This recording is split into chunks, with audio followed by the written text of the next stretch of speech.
this is Tara. Welcome to the Paper Snob. Today it is time for another Scraplift Crafternoon. This week we are scraplifting Karen Day.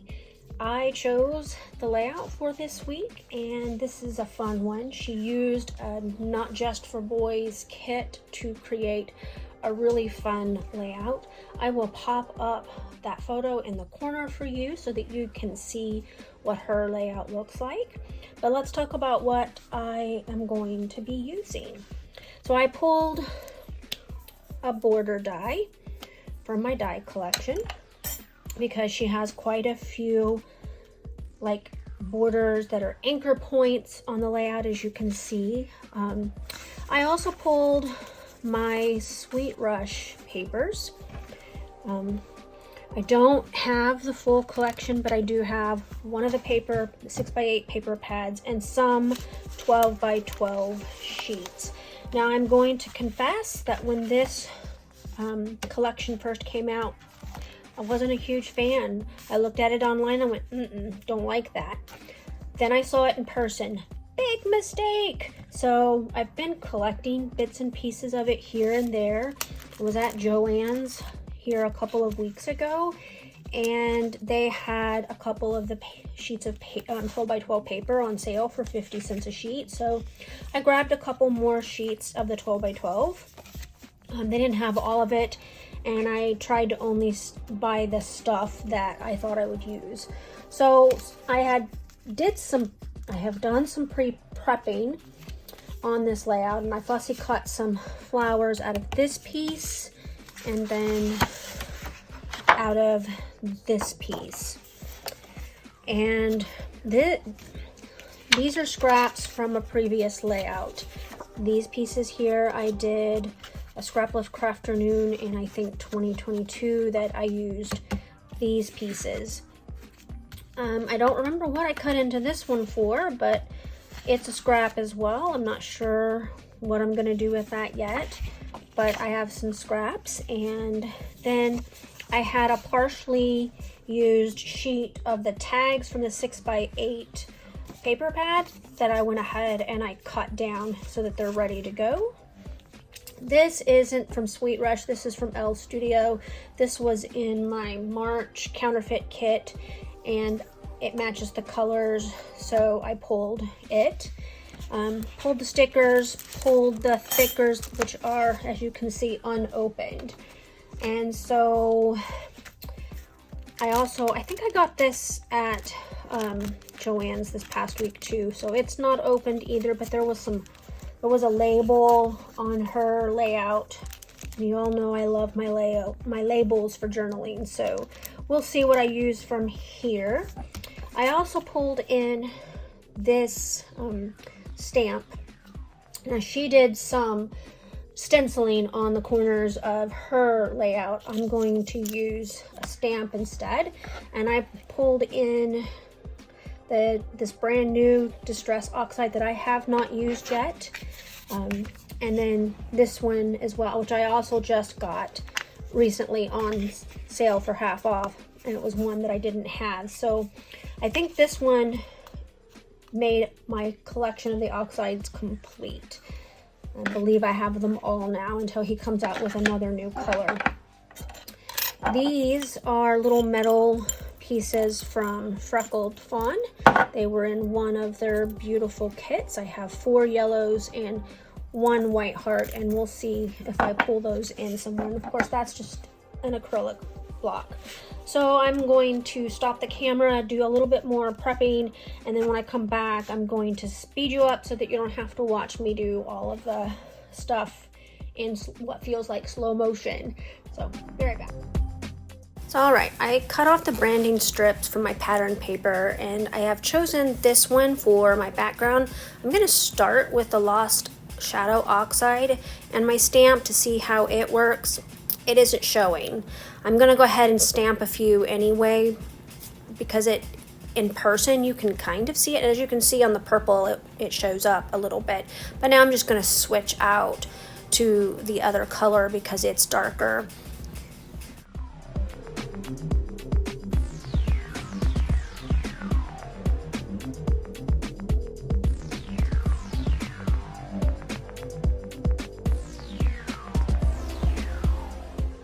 So there really is no rhyme or reason to where I'm stamping. I'm just kind of making sure that I have enough there so that when I start adding those layers that you can see it.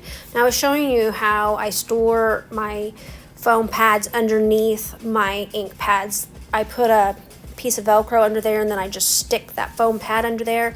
That way every ink pad has its own color and I'm not worried about washing them out. I also trimmed down my floral piece. That piece is, I believe, 9 by 11. I don't know what Karen trimmed hers down. I don't remember if she said in her video or not, but I just trimmed it to 9 by 11. I cut a border out of the blue scrap of paper with my Cameo. As you know, Cameo doesn't quite cut 12 inches, so I had to like spread it outside the cutting areas and then just trim it from with my scissors. So now I'm gonna start laying out these photos. I am putting more photos on my layout than Karen did because I couldn't decide which ones to leave off. And there are actually more photos in this series than what I put. I put the rest away because a couple of them were similar enough that I felt like I didn't have to include them on this layout. This is my cute granddaughter when she was 2, I think. 2? No, she was a year old. She was 15 months old in these photos. And she's just being silly. And you get to see the many moods of a toddler here. She goes from nonchalant all the way to completely upset. So now I'm playing with the tags and some of the layers that I'm going to be putting back there, and I'm going to try to get things where I want them. I am going to matte my photos off camera in white just to make them stand out from all of the colors that is in this layout, and I'm going to start layering up all the bits and pieces.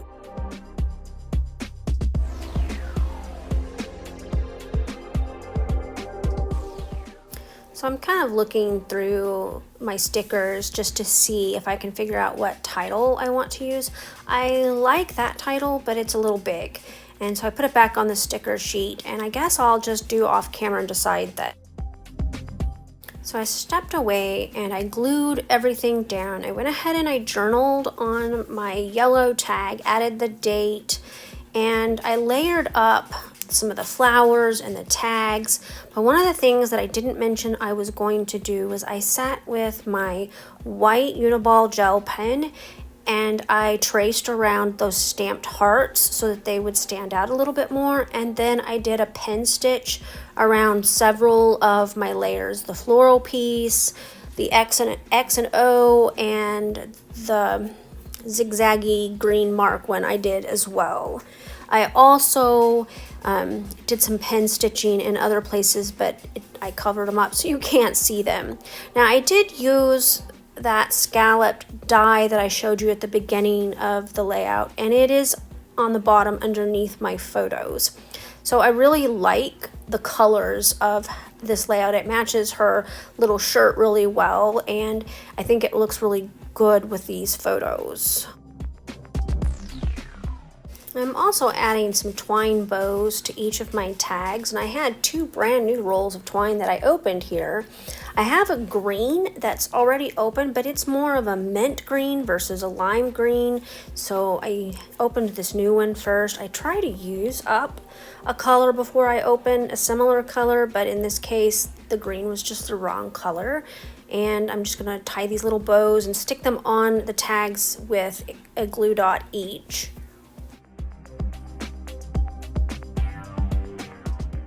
I did also use foam tape and some fun foam and a couple of foam dots to pop up some of my elements. Now these metal enamel hearts that I'm going to put on here, I'm going to use glue dots for those as well. Glue dots is usually my go-to for this type of embellishment because it seems to hold it the best. Even after time, when I flip through an album of completed layouts, the things that I put on with glue dots like this have stayed on my pages, and to me that's kind of important. I hate having to re-glue stuff, especially if it's been a couple of years and I'm not sure where they've come from.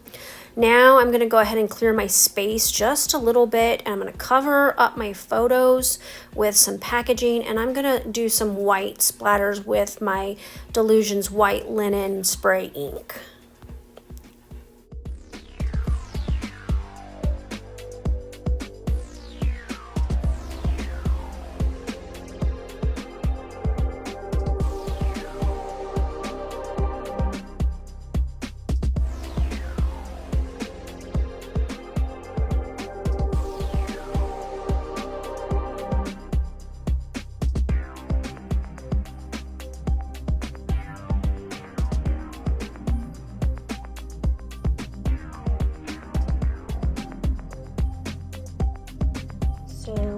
about what I did differently on this layout than Karen did on hers.